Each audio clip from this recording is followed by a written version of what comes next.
Pertama tuan-tuan, memang ada hadis-hadis Nabi yang sebut mention perubatan, bahan-bahan.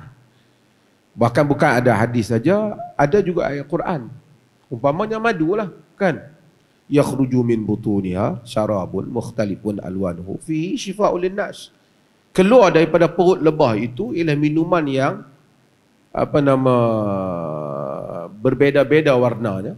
Tuan-tuan tengok, tuan-tuan pergi beli di Taif, ada madu warna ni kan. Tapi fi shifaa'un linnas, padanya ialah ada ubat untuk manusia. So yang ni kita tak boleh deny. Kalau ada kata madu pun mengarut ya, tak boleh. Sebab memang firm ada dalam Quran. Kalau siapa kata madu bukan ubat, dia boleh kufur. Sebab Quran kata shifaa'un linnas. Dalam hadis Muslim kan ada orang datang ke jumpa Nabi sallallahu alaihi wasallam. Dia kata, "Akhi yashtaki batnahu." Saudaraku mengadu sakit perut. Nabi kata, "Isqi yang asalah." Bagi pada dia madu. Besok dia kata, dia mari pula. Dia kata macam tu juga. Nabi kata, "Isqi yang asalah." Bagi dia madu. Besok dia datang, dia bagi tahu juga. Nabi kata, bagi dia madu. Tapi dia kata, "Qad fa'alt." Aku dah buat dah, bagi dah dia madu. Apa Nabi kata? "Kadzaba batnu akhik." Kan? Perut saudara kamu tu bohong. Allah benar, perut saudara kamu tu bohong. Sadaqallah wa kadzaba batnu akhik. Allah benar, perut saudara kamu tu bohong. Isqi yang asalah, bagi dia madu. Dia bagi kat madu, fa bara'. Akhirnya dia sembuh. Mungkin dos belum cukup, tempoh belum cukup. So ini kita tak boleh deny. Kata yang ni tak, okey. Benda clear. Memang Nabi kata ubat. Kemudian timbul bahan-bahan yang Nabi sebut ini. Yang Nabi sebut, Quran sebut syifa, ubat. This is no doubt. Tapi ada banyak bahan-bahan lain yang Nabi sebut. Seperti habbatu sauda, kan? Orang Melayu habbatu sauda tu bijirin hitam tu lah. Saya pergi kepada satu kedai yang jual bahan Arab ni. Dia pun nak cakap Arab juga, kawan nak tanya tu. Dia kata, "Ada tak habbatu sauda?" Yang tu jadi biji sauda, bukan biji sauda. Habbatu sauda. Orang kita ni kalau bunyi ain sikit dia rasa bunyi Arab lah kan. Seperti Nabi Adam. Itu Nabi Adam. Okey. Tak apa. Habbatu sauda shifa min kulli da illa sa. Yani ay maut. Hadis sahih. Habbatu sauda ubat pada setiap jenis penyakit. Saya cuba habbatu sauda dalam beberapa benda, masya-Allah. Dan saya pagi-pagi dia dulu ambil madu, masya-Allah. Dan juga ada di dalam Quran sebut tentang zait zaitun. Kan? Tentang syajaratun mubarakah, zaituha, kan? Pokok yang berkat disebut zaituha, yakni minyak zaitun. Cumanya bahan-bahan ini dia tak bagi tahu banyak mana nak ambil. Itu. Nak ambil satu botol ke? Nak ambil setengah sudu ke? Ini kena balik kepada kajian kepakaran. Orang dulu mungkin tidak ada makmal, tapi dia base kepada pengalaman mereka. Pengalaman demi pengalaman dan boleh diambil kira. Itu yang saya kata tadi, di atas sangka yang besar. Agama ambil kira. Ghalabatuz zan. Di atas sangka yang besar. Base kepada pengalaman. Mungkin dia tak boleh nak test sampai ni, tapi dia kawan ni dah cuba, dia cuba testimoni atas cubaan, dia dapat kesimpulan. Kalau sakit macam ni, you minum satu cawan. Pengalaman itu Islam ambil kira lah. Maksudnya Islam ambil kira di sudut mengiktiraf pengalaman tu. Dalam bahan-bahan yang disebut oleh Nabi ni, school ada dua. Sekolah pemikiran ada dua. Satu sekolah majoriti, termasuk sekolah Al-Imam Al-Bukhari, termasuk Al-Imam Ibn Qayyim, yang kawan tu duk angkat sangat buku Ibn Qayyim tu. Kalau dia tahu Ibn Qayyim bab masalah lain, baru dia demam sikit kan.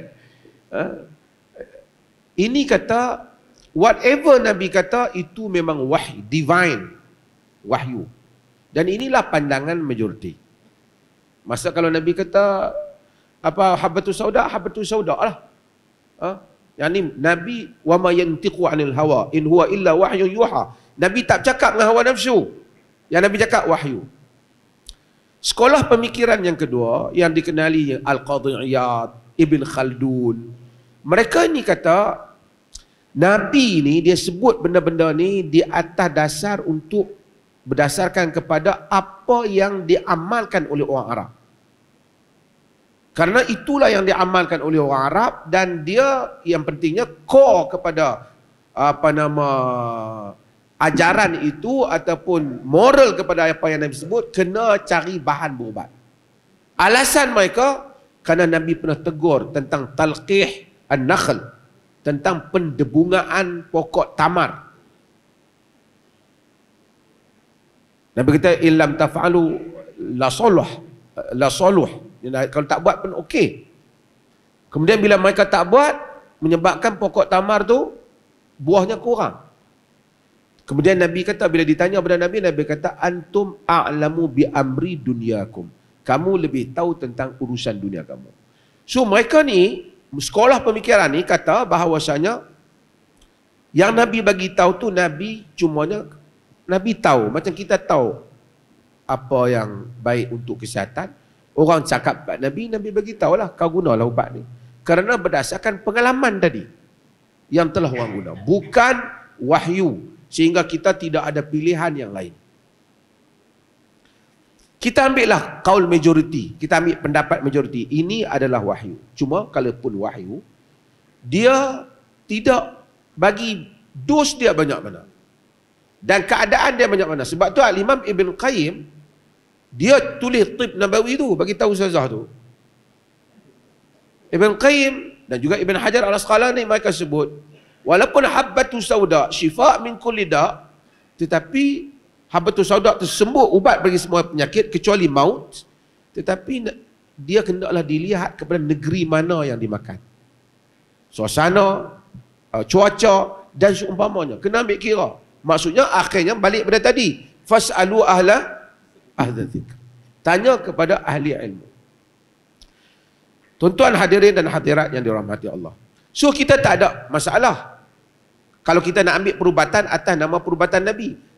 Habbatus sauda Nabi sebut, madu Quran sebut, confirm. Tapi kalau tak sembuh, kita kena tahu kemungkinan dos kita ambil tak betul, ataupun tempohnya belum cukup, ataupun jenis madunya tu yang macam kata tadi berbeza-beza warnanya tu. Dan ia adalah satu jenis perubatan. Cumanya jangan bila kita ustaz tu dia bancuh, dia campur habbatus sauda, dia campur madu, dia bubuh apa? Buah tin dia bubuh tak? Inilah ubat yang diajar oleh Nabi. Ini jadi masalah. Nabi sebut bahan saja. Kepakaran mesti balik kepada ahli ilmu. Bila ustaz tu campur atau kita siapa-siapa saja campur, dia kata ini Nabi punya, kita minum tak sembuh, orang kata minum ubat Nabi pun tak jadi. Itu masalah dah. So satu orang dia beli habbatus sauda, dia cuba. Saya ada beberapa benda, saya cerita betul lah. Dulu saya minum minyak zaitun. Saya rasa alhamdulillah saya tak ada apa-apa penyakit yang ni lah, saya duk test. Mungkin juga kesan dia. Tetap pagi saya ambil dengan madu. Kemudian lately saya cuba minyak habbatus sauda tu. Saya tak kira, tak ada lah. Saya cuba banyak ni. Dan saya rasa alhamdulillah ada beberapa benda yang bagus. Saya rasa segar. Tapi itu adalah pengalaman diri kita. Pengalaman. Kita tak boleh lah pergi betul kalau nak minum minyak ni. Pasal saya baru test atas diri saya. Demikian juga perubatan lain. Timbul perbincangan di kalangan para ulama. Nabi sebut bahan tu kerana bahan tu adalah masyarakat Arab. Andai kalaulah kata adalah masyarakat Arab ginseng, Nabi sebut ginseng tak? Kita apa dia lagi bahan yang ada tanah Melayu ni? Tungkat ali. Maksudnya, sekolah pemikiran yang kedua, dia kata Nabi bagi tahu, walaupun Nabi ajar jampi. Nabi tak kata kamu semua tak payah nak pergi berubat lah. Jampi dah cukup. Nabi tak. Dan kita kena tahu, Nabi wafat dianggap syahid kerana terkena racun wanita Yahudi di Khaybar. Kalau semua bahan pengubatan tu telah ada petua di dalam agama, Nabi tentu akan minum benda yang menghilangkan racun itu.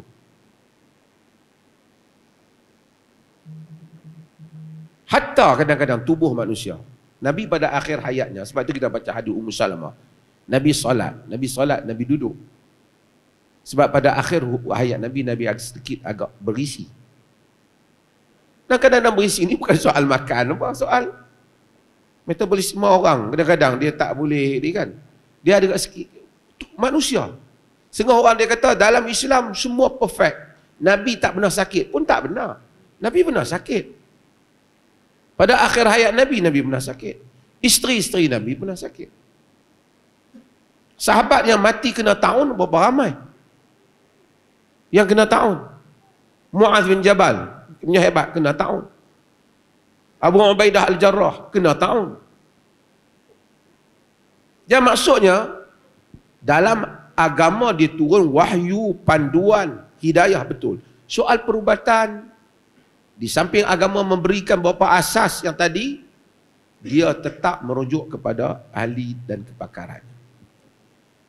Apabila ustaz-ustaz nak berniaga, ini masalah tadi ni.